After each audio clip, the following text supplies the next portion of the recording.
ഇദാ അറാദ അൻ യഖൂല അഫ്അലു ഗദൻ കദാ വകദാ ഫയഖൂലു അലാ ഇസ്രിഹി ഇൻഷാ അല്ലാഹ്. നാളെ ഞാൻ ഇന്നത് ചെയ്തു കൊള്ളാം, നാളെ ഞാൻ ഇന്ന സ്ഥലത്തേക്ക് യാത്ര തിരിക്കും, നാളെ രാവിലെ ഞാൻ ദുബൈക്ക് പോകും, നാളെ രാവിലെ ഞാൻ ഹോസ്പിറ്റലിലേക്ക് പോകും, നാളെ രാവിലെ നമുക്ക് കാണാം. ഇതുപോലെ നിങ്ങൾ ഏതെങ്കിലും ഒരു കാര്യം സംസാരിച്ചാൽ ഫയഖൂലു അലാ ഇസ്രിഹി, അത് പറഞ്ഞതിന് ശേഷം അവൻ പറയട്ടെ ഇൻഷാ അല്ലാഹ്. ഇൻഷാ അല്ലാഹ്, ഇൻഷാ അല്ലാഹ് എന്ന് പറയണം. ഇൻഷാ അല്ലാഹ് എന്ന് പറയാതെ ഒരു കാര്യം ഒരാൾ സംസാരിക്കാൻ പാടില്ല. ولا تقولن لشيء إني فاعل ذلك غدا إلا أن يشاء الله. ഇന്നത് നാളെ ഞാൻ ചെയ്യുമെന്നൊരാൾ പറഞ്ഞാൽ അത് ഇൻഷാ അല്ലാഹ് എന്ന് പറഞ്ഞിട്ടേ പറയാവൂ. അല്ല പറയല്ല.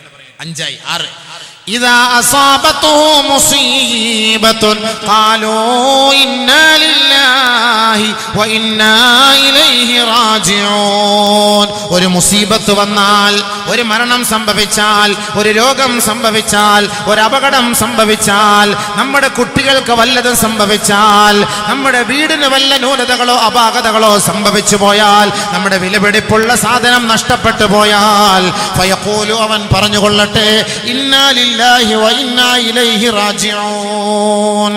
അവൻ പറയണം. അല്ല മരിക്കുമ്പോൾ മാത്രമല്ല പറയേണ്ടത്, നമ്മളിത് മരിക്കുമ്പോൾ മാത്രം പറയുന്നത് അല്ല. അസാബത്തു മുസീബ, ഒരു മുസീബത്താണ്. കറണ്ട് പോയി ഇന്നാ ലില്ലാഹി വ ഇന്നാ ഇലൈഹി റാജിഊൻ. പെഴ്സ് കളഞ്ഞു പോയി ഇന്നാ ലില്ലാഹി വ ഇന്നാ ഇലൈഹി, കൊലുസ് പാദസരം കളഞ്ഞു പോയി ഇന്നാ ലില്ലാഹി വ ഇന്നാ ഇലൈഹി റാജിഊൻ. ഭർത്താവിന്റെ ഇഖാമ നഷ്ടപ്പെട്ടു പോയി ഇന്നാ ലില്ലാഹി വ ഇന്നാ ഇലൈഹി റാജിഊൻ. മുസീബത്തുകൾ വന്നാൽ ഇന്നാ ലില്ലാഹി വ ഇന്നാ ഇലൈഹി റാജിഊൻ പറയും. 7 ലാ യസാലു യജ്രി അലാ ലിസാനിഹി, ഓരോ സമയങ്ങളിലും അവന്റെ നാവിലൂടെ ചൊല്ലിയേണ്ട, അവന്റെ നാവിലൂടെ പറയേണ്ട മന്ത്രം ഫി ആനാഇൽ ലൈലി വഅത്റാഫിൻ നഹാർ ലാ ഇലാഹ ഇല്ലല്ലാഹ്. അവൻ പറഞ്ഞു ലാ ഇലാഹ ഇല്ലല്ലാഹ്. ഈ വാക്ക് എപ്പോഴും ചൊല്ലണം. ഇത് എപ്പോഴും ചൊല്ലിയാൽ ഏത് സമയത്താണ് അൽഹംദുലില്ലാ അള്ളാഹു സ്വീകരിക്കുന്നതെങ്കിൽ നിന്റെ മരണം നല്ല മരണമായിരിക്കും.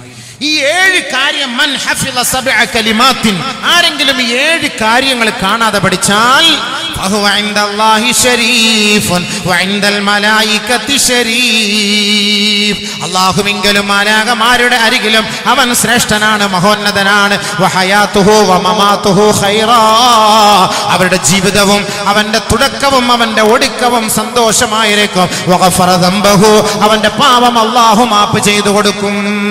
അപ്പൊ നമ്മുടെ വിഷയം എന്താ? ബിസ്മില്ലാ. കല്യാണം കഴിച്ചു, ശാരീരികമായി ബന്ധപ്പെടുമ്പോൾ അവൻ ബിസ്മില്ലാഹിർ റഹ്മാൻ റഹീം ചൊല്ലി ആ ദുആ ചെയ്യാതെ ഒരു കാരണവശാലും അവൻ തന്റെ ഭാര്യയെ സമീപിക്കാൻ പാടില്ല. അപ്പൊ അതിലുണ്ടാകുന്ന കുട്ടി റാഹത്തായ കുട്ടിയായിരിക്കും. ആ കുട്ടിയുടെ കടമ എന്താ? കുട്ടി വളർന്നു വരുന്നു. ഒരു ഭാര്യ ഗർഭിണിയായി കഴിഞ്ഞാൽ അവൾ ആയത്തുൽ കുർസി ഓതിക്കൊള്ളട്ടെ. ആയത്തുൽ കുർസി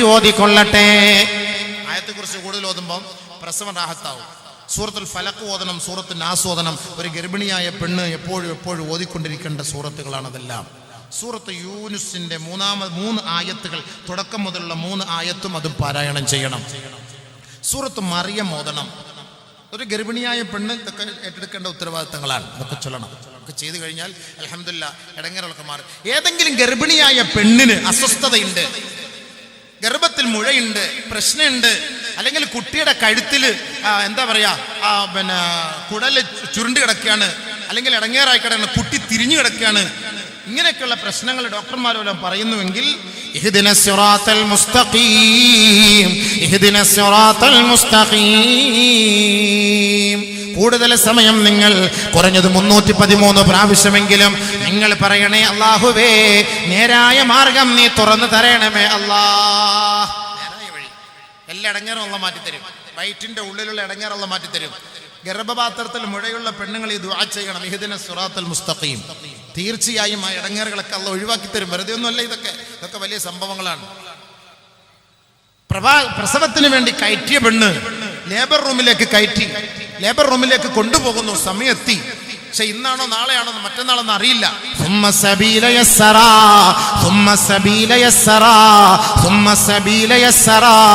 ആ ആയത്ത് ആവർത്തിച്ച് അവൾ ഓതിക്കൊണ്ടേയിരിക്കണം.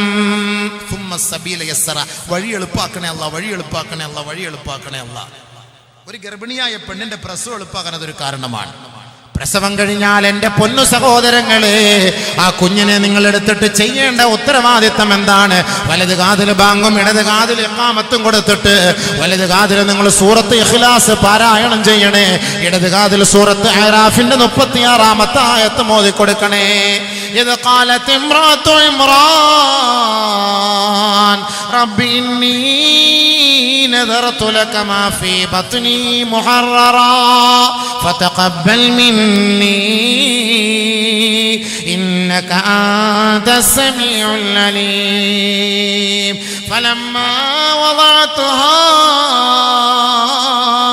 قالت رب إني وضعتها أنثى الله أعلم بما وضعت وليس الذكر كالأنثى وإني سميتها مريم وإني أعيذها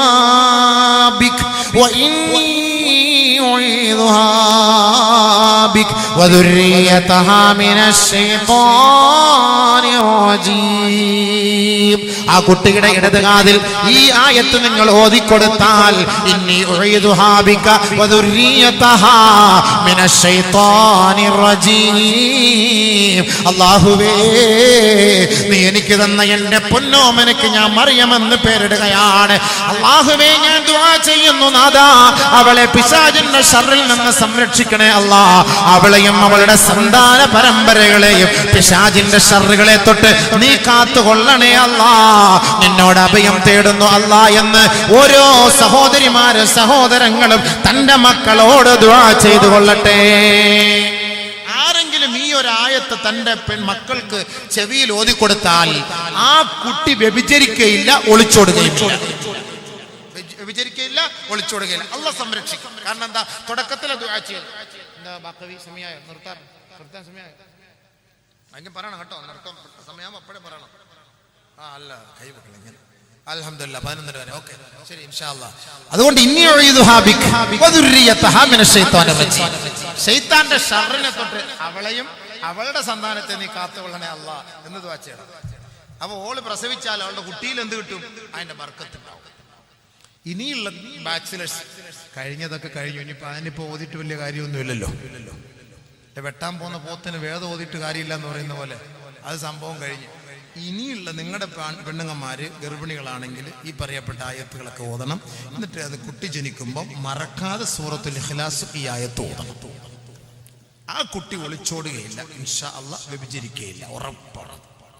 പണ്ട് പറഞ്ഞുതരാൻ കാരണവന്മാരില്ലാതെ പോയത് കൊണ്ടാണ് ഇപ്പോൾ ഈ പ്രശ്നം, ഈ ഒളിച്ചോട്ടം നടക്കുന്നത് സംഭവം. ഇനിയിപ്പോൾ ഒളിച്ചോടുന്ന പെണ്ണുങ്ങന്മാരെ നോക്കിയിട്ട് അല്ലാഹ് നീ വിസ്മി ചൊല്ലാത്തവനാണ്, നീ ഔദ് ഓതാത്തവനാണ് എന്ന് പറഞ്ഞ് കളിയാക്കാൻ നിൽക്കണ്ട. അപ്പോൾ ഇനിയുള്ള നമ്മുടെ ഭാവി സന്താനങ്ങളെ അതിൽ നിന്ന് സംരക്ഷിക്കാൻ വേണ്ടി നമ്മൾ ഓരോരുത്തരും ഓതണം ഇൻഷാ അല്ലാഹ്. അതൊക്കെയാണ് ഇത് പറഞ്ഞു തരുന്നത്. ഇത് നമ്മുടെ ഓരോ മാതാപിതാക്കളുടെയും ഉത്തരവാദിത്തങ്ങളും അവരുടെ കടമകളും അവരുടെ കടപ്പാടുകളുമാണ്. ഭാര്യമാർ പ്രത്യേകം ശ്രദ്ധിക്കണം. നിന്റെ ഭർത്താക്കന്മാർക്ക് വേണ്ടി നീ ദുആ ചെയ്യാത്ത നിന്റെ നമസ്കാരം അല്ലാഹു സ്വീകരിക്കുകയില്ല. ഭാര്യമാർ ദുആ എടുക്കണം. ഏറ്റവും വലിയൊരു കടമയല്ലേ, ഏറ്റവും വലിയൊരു കർത്തവ്യമല്ലേ ഭാര്യമാരുടെ ദുആ. إذا هربت من دار زوجها لعنتها الملائكة حتى ترجع إلى بيتها أو كما قال حبيبنا شفيعنا رسول الله.